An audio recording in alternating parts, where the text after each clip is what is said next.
जी नमस्कार दोस्तों, का स्वागत है हमारे चैनल में। आपको दिखाना चाहता हूँ एक प्लान देख लीजिए। आपको जो प्लान मैं अपने फ्रंट में आपको दिखा रहा हूँ, देख लीजिए। प्लान की कंप्लीटी के साथ है ये आपका आपको फर्स्ट फ्लोर का प्लान है। इसमें देख लीजिए, आपको इस ग्राउंड ग्राउंड में स्टिल पार्किंग है आपकी। और देख लीजिए कॉलम्स की, आपको बेसिकली कॉलम भी 100 आपको दे, जो ब्लैक कलर में आपको दिखाई दे रही है। ब्लैक ब्लैक में जो आपको दिख रहा है, सपोर्ट छोटे छोटे दिखाई दे, ये आपके कॉलम्स है। लेकिन ये सब भी प्लान करते हैं, सबसे मेन चीज़ पॉइंटेड ये होता है कि किस तरह से आपको डायमेंशन रखनी है, टैली करनी है। और दूसरी चीज़ सबसे मेन चीज़ और एक पॉइंटेड रहता है कि जब ये प्लान करते हैं, ड्रॉ करते हैं, तो आपको गुनिया का विशेष ध्यान रखना पड़ता है कि किस तरह से गुनिया में टैली करना है और किस तरह से लेना है। दूसरी बात की, जो चलो बाय द वे आपको, बाय द वे आप नॉन टेक्निकली या अदरवाइज आपको नॉर्मल, देखिए ये प्लान बन चुका होता है, इसको ग्राउंड में किस तरह लेआउट करना है, ये लेआउट के जो आपको मेटल मैक्सिमम कॉन्ट्रैक्टर को पता है। ऑनर बेसिकली जानकारी नहीं हो पाती, तो वो जैसे कॉन्ट्रैक्टर के थ्रू आप जिस तरह से लेआउट कर प्लानिंग में बेसिकली आप जो किसी आर्किटेक्ट से प्लान करवाते हैं, तो थोड़ा सजेस्ट करना बहुत ज़रूरी होता है। बेसिकली सजेस्टिंग का मतलब मेरी ये है कि आर्किटेक्ट आपको सही राय दे पा रहा है कि नहीं पा रहा है, इसका आपको साथ साथ आपको भी इस चीज़ प्लान में आपको बैठना है कि सर हमें इस तरह से चाहिए, इस तरह से प्लान करना है, इतना रूम चाहे, इतना रूम चाहे, ये डिसाइड करना बहुत ज़रूरी होता है। दूसरी चीज़ मैं आपको एक चीज़ बताना चाहता हूँ, देख लीजिए आपको स्टेयर किस तरह से आपने लेनी है। सबसे मेन चीज़, स्टेयर का बहुत बड़ा रोल होता है एक प्लान में। जब भी आप घर बनाते हो तो सबसे पहले देखते हैं कि सीढ़ी कहाँ से जा रही है। ये बहुत बड़ा क्वेश्चन रहता है सभी के मन में। और इस स्टेयर का ही सबसे बड़ा पार्ट होता है कि बिल्डिंग को सही तरह से मैनेज करने का, कि एक फ्लोर, दूसरे फ्लोर, 3 फ्लोर, इसमें अब जब कंटिन्यू आप चलते हो, तो ये इंपॉर्टेंट रोल होता है स्टेयर का। देख लीजिए जिस तरह से आपको स्टेयर दिख रही है, देख लीजिए मैं आपको दिखाता हूँ। स्टेयर जैसे यहाँ से अप कर रखे मैं, तो हमने कम से कम यहाँ पे, इसके बाद यहाँ पे स्पेस छोड़ रखा, देख लीजिए स्पेस छोड़ रखा। बेसिकली क्या होता है, स्टेयर में जब जाओगे, यहाँ से जाओ, तो हमारी दो एंट्री है। एक एंट्री है हमारी ये वाली है, और एक एंट्री हमारी ये वाली। देख लीजिए कि हम इस बरामदा में पहुंचेंगे, तो जहाँ पर बालकनी में भी बालकनी में पहुंच जाएंगे। तो इस तरह से हमने मैनेज कर रखा है कि जिस तरह हम तो फिर सेकंड फ्लोर में जैसे प्लान करें, तो इसी तरह से अप हो जाएगी यहाँ से, देख लीजिए इस तरह से अप चली जाएगी स्टीयर। तो ये कंटिन्यू जाएगी। तो इसमें क्या प्लस पॉइंट क्या है कि अब हमारे दो एंट्री, जैसे में तो हम जब एंट्री जब हम पहुंच जाएंगे, इस यहाँ पर पहुंच जाएंगे, तो हम ये इस तरह से एंट्री इसमें कर लेंगे, इस लिविंग एरिया में चले जाएं, और यहाँ से हम बरामदे के थ्रू अपने ड्राइंग रूम में चले जाएंगे। तो बेसिकली बिल्डिंग्स में तो मैक्सिमम मान के चलिए कि कम से कम दो एंट्री आपकी होनी बहुत जरूरी है। क्योंकि बेसिकली बहुत सारे लोग एक एंट्री, उसमें क्या होता है कि प्राइवेसी की प्रॉब्लम हो जाती है। प्राइवेसी का मतलब होता है ड्राइंग रूम में सिटिंग एरिया होता है। जो आप ड्राइंग रूम में कोई गेस्ट वगैरह आपका आ गया, तो गेस्ट वगैरह इस वाले एरिया में आपका सिट करेगा। तो बेसिकली इसके लिए एक आउटलेट टॉयलेट का भी आपको बहुत इंपॉर्टेंट ध्यान रखना पड़ेगा। आउटलेट बेसिकली इसमें आउटलेट टॉयलेट तो नहीं है, पर लेकिन इन्होंने बेस नीचे से ग्राउंड स्टील पार्किंग के पास में एक टॉयलेट बना रखा है, जो ड्राइंग रूम में कोई गेस्ट होगा।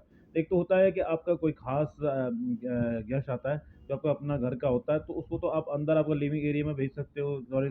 और अदरवाइज अगर आपका कोई आउटलेट वाला पर्सन है कि बाहर का बंदा, जिसको आपको खाली यहाँ पर सिटिंग करके आउटलेट करना है, बाहर से बाहर ही आपको सर्व करके आप भेजना है और डिस्कस करके यहीं पर बैठ के बात करनी है, तो आपके नीचे स्टील पार्किंग कोई अगर आउटलेट टॉयलेट होना बहुत जरूरी है। ये बहुत इंपॉर्टेंट चीज़ें होती है।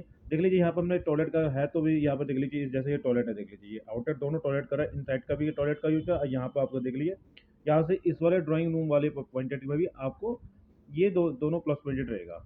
देख लीजिए यहाँ से कोई यहाँ पे कोई आदमी बैठा हुआ, तो यहाँ से जाके इस बरामदे के थ्रू जाके इधर से जाके सीधे सीधे आपका टॉयलेट में जा सकता है। ये आउटलेट टॉयलेट है। इस तरह से टॉयलेट आपका होना बहुत जरूरी है। और दूसरी बात, यहाँ पर जो देख लीजिए आर्च दिखा हुआ, तो ये कर्टन पुटन लग जाएगा, आपको नेट कर्टन आता है, उसको यूज होगा, जिससे कभी आप सेटिंग करेगा तो आपकी प्राइवेसी में ना घुसे कोई भी। प्राइवेसी बहुत इंपॉर्टेंट है, बिल्डिंग्स में इंपॉर्टेंट रहता है।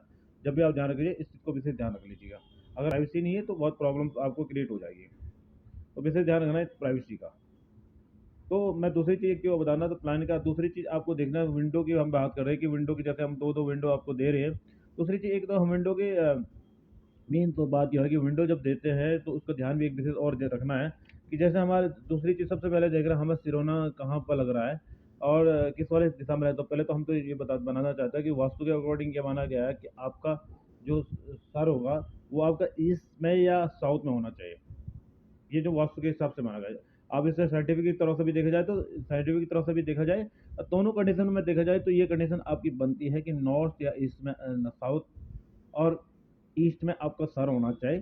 क्योंकि अगर नॉर्थ में जाओ, तो नॉर्थ में मैग्नेटिक होती कंडीशन होती है कि जिससे क्या होता है कि सर से, वो कहते हैं लोग, आपके सर में मैग्नेटिक पावर खिंचाव अगर सर में, इसलिए क्या होगा, प्रॉब्लम्स क्रिएट हो सकती है। साउथ में वो समुद्र होता है, इसलिए कहता है सी होता है, उसमें क्या होता है कि आपकी शीतलता होती है। तो लोगों का कहना है कि अगर वास्तु के हिसाब से देखा, साइंटिफिक रीजन के अकॉर्डिंग भी देखा जाए, साउथ में आपका सर रहेगा तो शीतलता आपको मिलेगी। और ईस्ट में होने का, ईस्ट एक पूरब है, भगवान जी का वास होता है, उसमें सूर्योदय उदय होता है, तो आपका उधर से पूरब उदय होता है, तो उधर की मतलब हम कहते हैं कि पूरब, ईस्ट ईस्ट और नॉर्थ में हमारे क्या होता है, दूसरी चीज़ अभी ईशान कोण में ईशान कोण में यार ईस्ट में क्या होता है, भगवान का वास्तु पूजन के लिए वास्तु वो बनाया जाता हुआ, इसलिए हम वहाँ पैर नहीं करते। और वेस्ट में तो बेसिकली आपका सर होना ही नहीं चाहिए, क्योंकि आपका पैर अगर पूरा हो जाएगी तो ये ज़्यादातर वास्तु के हिसाब से बहुत बड़ा दोष माना जाता है। इस तरह से टॉयलेट की भी डायरेक्शन माना जाए तो टॉयलेट की डायरेक्शन भी हमें विशेष करके ये ध्यान रखना कि टॉयलेट की डायरेक्शन होगी जो हमारे साउथ वेस्ट में होनी चाहिए।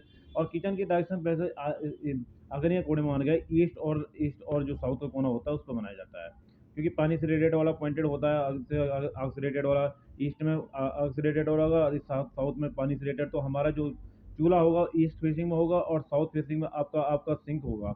इस तरह से कंडीशन में माना गया है कि जो लोग वास्तु से रिलेटेड है। स्टेयर की बात करें तो स्टेयर मेन चीज़ आपको बोलेगा, जब भी स्टेयर बनाते हैं सबसे पहले एक आपको आपको जब भी आर्किटेक्ट के बावजूद तो हमेशा डॉगलेग स्टेयर या बननी चाहिए, या कहने का मतलब आता है कि क्लॉकवाइज स्टेयर बननी चाहिए आपकी। क्लॉकवाइज स्टेयर का घड़ी की सुई की दिशा में आपकी स्टेयर बनना बहुत इंपॉर्टेंट रोल माना गया है। ये सबसे अच्छी स्टेयर मानेंगे वास्तु के हिसाब से बात है। दूसरी चीज़ आपको स्टेयर के नीचे टॉयलेट नहीं बनाना है, क्योंकि वास्तु दोष माना गया है, बहुत बड़ा वास्तु दोष माना गया है, ये ध्यान रखना चाहिए। और दूसरी बात, बहुत सारी चीज़ें आपको विशेष कर ध्यान रखनी जब भी आप भी कोई सी प्लान करोगे। दूसरी चीज़ क्या, बिल्डिंग्स में आज की डेट में दो प्रकार के कॉन्सेप्ट चल रहे हैं, एक स्ट्रक्चर वाला कॉन्सेप्ट चल रहा है, एक कंपोजिट स्ट्रक्चर का कॉन्सेप्ट। लेकिन अब स्ट्रक्चर को कंपोजिट लोड बियरिंग कॉन्सेप्ट में लेकर लोग बिल्डिंग्स बना रहे हैं। बेसिकली जब आप कॉलम्स में बिल्डिंग्स को स्टार्ट कर रहे हैं तो बेसिकली ध्यान रखिए, कम से कम आप फुटिंग सेक्शन की बात करें तो फुटिंग सेक्शन आपका बहुत मजबूत होना चाहिए। कम से कम 6 फीट से लेकर आप स्टार्ट कर लीजिए, वहाँ से प्रॉपर तरीके से इसकी फुटिंग को कास्टिंग कर लीजिए, बेहतर से स्टेब्लिश होगा। क्योंकि कॉलम पर अगर लोड उठ रहा है तो कॉलम पर बेहतर का कॉलम बेहतर तरह से होना चाहिए। बेसिकली वो लोग इस तरह से नहीं कर रहे, इस तरह से सेटलमेंट चाहे सेटलमेंट का करेक्ट जरूर होते हैं, इससे प्लान मेन चीज़ आज की डेट में जो भी बिल्डिंग्स बन रही है उसमें नीचे आपका फाउंडेशन लेवल में काम होना बहुत अच्छी तरह से जरूरी है। आपको बेसिकली अगर इस तरह से काम नहीं होता तो बिल्डिंग्स में बहुत सारी बहुत सारे वो चीज़ें कंडीशन प्रॉब्लम क्रिएट हो जाएगी। तो वैसे ज़्यादा ध्यान रख रहे हैं, प्लान प्लान की बात ही नहीं है। मैं प्लान असली दिखाना चाह रहा था आपको कि बेसिकली इस प्लान के थ्रू आपको एक जानकारी मिलेगी कि किस तरह से हमें वास्तु का रखना चाहिए। ईस्ट और साउथ का डायरेक्शन हो गया, या ईस्ट और नॉर्थ का डायरेक्शन होगा, किस तरह से आपको डायरेक्शन लेना है, ये बहुत इंपॉर्टेंट वाला है। एरिया की सबसे मेन चीज़ होती है किस तरह का एक साइजेस आपको डेवलपमेंट करना चाहिए। बेसिकली साइजेस बहुत इंपॉर्टेंट रहता है बिल्डिंग्स में कि साइज किस तरह से लेना है। देखिए साइज में आपको कहना चाहता हूँ बेसिकली कि नॉर्मल साइज कम से कम इस तरह से रखने चाहिए, मैनेज करते हुए कि आपको कितनी रिक्वायरमेंट हो रही है, कितनी एरिया आप रिक्वायरमेंट बेसिकली का आपको साइज मैक्सिमम जो आपको मान के चलता हूँ। एक नॉर्मल बिल्डिंग का साइज होती है 12 बाई 13 का रूम एकदम कंफर्टेबली साइज है। तो हमारा कहना है वो जो रूम का साइज कंफर्टेबली रूम का साइज कम से कम 11 बाई 12 का रूम, एक कंफर्टेबल साइज का रूम हम लोगों को आज के डेट में साइज इसमें ड्रॉ कर बना के देते हैं कि इस तरह का साइज आएगा। टॉयलेट भी आपको कम से कम एक साइज इस तरह से होना चाहिए जिसमें प्रॉपर तरीके के आप नहाने का भी होना चाहिए, शावर भी सही तरह से लगना चाहिए, और इस टॉयलेट सीट के अकॉर्डिंग आपको स्पेसिंग बेहतर तरह से मिलना चाहिए।